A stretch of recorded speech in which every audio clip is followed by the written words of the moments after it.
ladies, I'm here on the channel, and I'm here to talk about some wrestling news. Start off doing a news video here before I recap Michigan State and Maryland.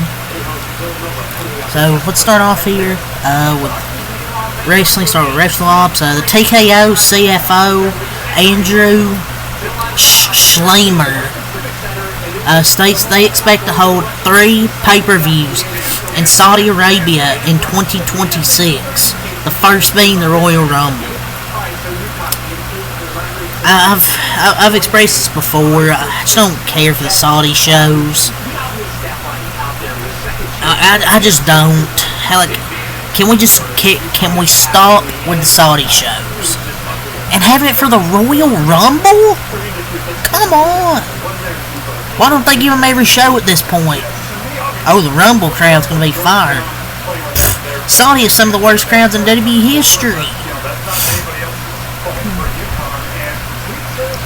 And especially when oh my god, I feel bad for the women when the Rumble happens. Freaking crowd's gonna be quiet, like they always are for the women's wrestlers, and they have to basically can't show any skin, have to dress up for basically an hour. Just ridiculous.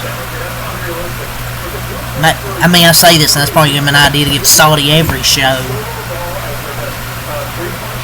But it's ridiculous, man. Ridiculous. I guess WWE Nick Khan is a fiend for that Saudi money. The women had to be in those full body suits for like an hour.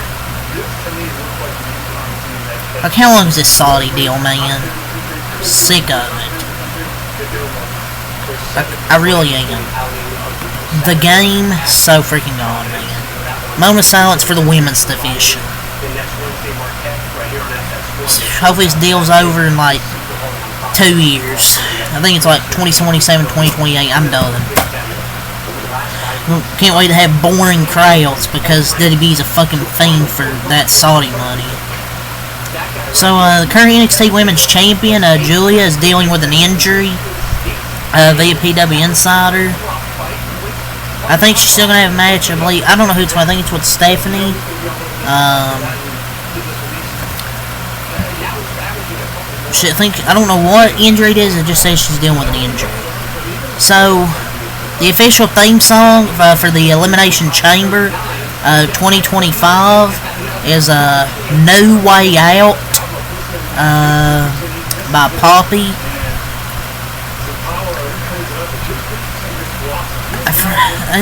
It's something with she has something with Io Sky or something like that. I mean, wish Io was on the card for it, but probably the best non-WrestleMania Premium PLE theme song will be it. Via WrestleVote's a multi-man match that sees Braun Breaker defending the Intercontinental Championship has been considered for WrestleMania 41. Don't know who it could be. I mean, maybe they could have Sheamus in it and he wins the Intercontinental Championship. But as long as Sheamus is in this match and he finally wins the IC title, which will be a Grand Slam champion, I believe, it's fine. But how are they just so considering matches when it's almost March? I mean, yes, I get don't believe everything you hear on the internet, because half of it's usually BS. And they maybe have their plans in place, but I don't know. Plans change, but we got to get some more matches rolling here. We can't just keep considering matches. We got to get some stuff announced, because you're not really getting many people that excited for WrestleMania unless the Rock and Cody thing is a banger. Be a Braun Breaker possibly in a multi-man match defending their Intercontinental title. So the updated card for Elimination Chamber on Saturday. Cody Rhodes gives The Rock his answer. If he'll basically sell out. The men and women's chamber matches. Sami Zayn and Kevin Owens in an unsanctioned match. Tiffany Stratton and Trish Stratus versus Nia Jax and Candice LeRae. I mean, I feel like we could use one more match here. That's a good card, though. But I would like to see, like, another match here. For, like, a mid-card title. What's the point of having these mid-card titles if they're only defended on, like, Raw or SmackDown? Why can't they get on... Dude, it's a 4-match card with a Cody and Rock segment. You tell me we can't get a women's mid-card championship match. Okay. Yeah, shows you what Triple H thinks of the women's division outside of the top stars. There's optimism within creative that the Hardy Boys will get involved in the program and the WWE main roster sometime during the spring and summer this year via WrestleVotes. I mean, Jeff can still put on a good show. He's still good in the ring. I think Jeff Hardy's still really good in the ring. Matt Hardy's knees are cooked. But Jeff Hardy can still go. He can still put on a pretty good match. Roman Reigns and Cody Rhodes' overalls and WWE 2K25 are both 96. Fair enough. Bro dropped 3 overall. Bianca Belair and Jade Cargill. Bianca Belair's reign as tag team champion Jade Cargill and Naomi officially came to an end at 177 days, which basically tells you Bianca Belair is winning the Elimination Chamber. I mean, I like Bianca, but oh great, let's put someone that's been champion before right back into the title picture. And a rushed feud that could be built. Instead, Triple H will want to rush it instead of having a feud with Io and Rhea that they've teased. Good to know. Unless it's a triple threat. Carmella, via Instagram, addresses the news surrounding her contract expiring with WWE. Says that she will be going on a podcast later this week to answer questions, tell her side of the story because she has a lot to say. Diddy gave me my career, made me have a secure future for my family, but I'm gonna talk shit about them. She's been on injured reserve for 3 years. Like, you can't stay on payroll forever. I mean, she had some complications, I think, post-pregnancy, but that's not Debbie's fault. I mean, from what it sounds like here. I mean, but I'm not gonna lie on this. She kind of looks like a completely different person. I'm not gonna lie. But I guess the new norm is jump on a podcast and talk shit about a company that paid you while off TV, and then cry when you don't get a new offer.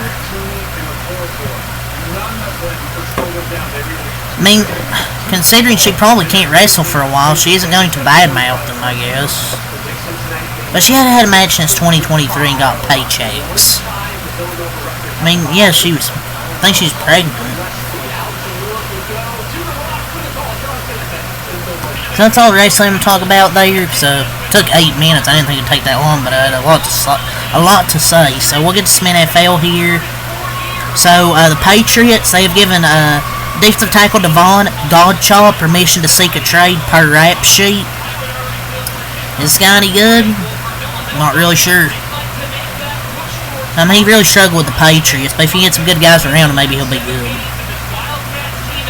So, Jets star wide receiver Garrett Wilson, he wants to, end quote, re-up with the team and is seeking a long-term deal worth over $30 million per season per Zach Blatt.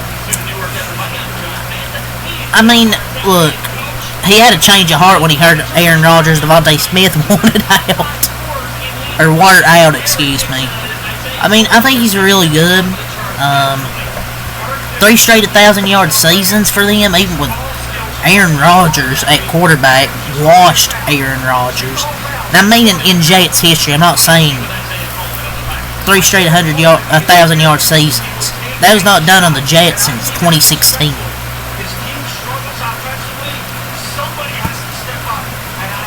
The Giants, they met with representatives of Matthew Stafford at the Combine. So this could get a bit interesting here. You know, him and Malik Neighbors could be a pretty good duo right there. No, Matthew Stafford's 37, but he still got some left in the tank. He's still got some stuff left in the tank. And per Search Report, Raiders minority owner Tom Brady, he had Matthew Stafford over at his house to discuss a potential move to get him in Las Vegas.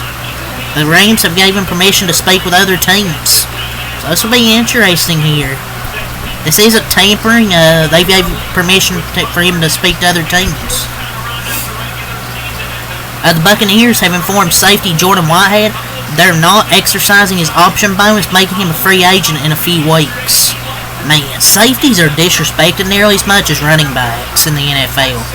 Not going to bring back Jordan Whitehead. That's going to be another good safety on the market right there for a team that needs one out there. There's been a rumor floating around the combine that Aaron Rodgers reached out to the Giants to gauge their interest in signing him per Pro Football Talk. Usually we don't traffic in things we've heard because we hear plenty of things that might or might not be true. The way I heard this specific thing, however, leads me to believe it's more likely than not true. I mean, Matt Florio is wrong on some things. I don't know. The Giants wouldn't be much. They would be, I guess, a little bit better, but not much better. The Eagles plan to make a strong effort to re-sign linebacker Zach Bond, says GM Howie Roseman. That should be priority number one for the Eagles because he had his best season. They need to bring him back. Per report, Aaron Rodgers would prefer to play for the Rams if Matthew Stafford is traded and would bring Davante Adams with him if the Jets release him. Man, Rodgers and Adams are just freaking attached hip to hip, literally, ladies and gentlemen. The Patriots are toying with the idea of making QB Joe Milton available for trade. I mean, why would you just not start him and give him a chance? Todd Bowles is not in favor of banning the tush push and doesn't think it's right to ban a play just because a team is good at it.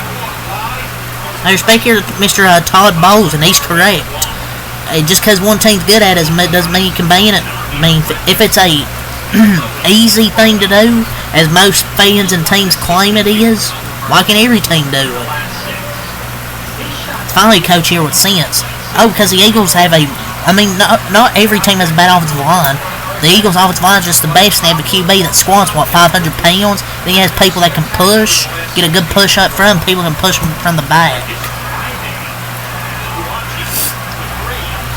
The Bengals are planning to make Jamar Chase the highest paid non-QB in NFL history. I mean, I feel like this has been known, really, because he's really, really freaking good. Per your report, there are multiple people within the Jets organization that would support Tyrod Taylor and would be okay with him as a team starter in 2025. Tyrod Taylor? I mean, can't be worse than Aaron Rodgers, so I think this is just a freaking thing to tank. Dolphins left tackle Teron Armstead has agreed to reduce the salary from $28 million all the way down to the veteran minimum to give Miami more flexibility while he continues to mold potentially retiring.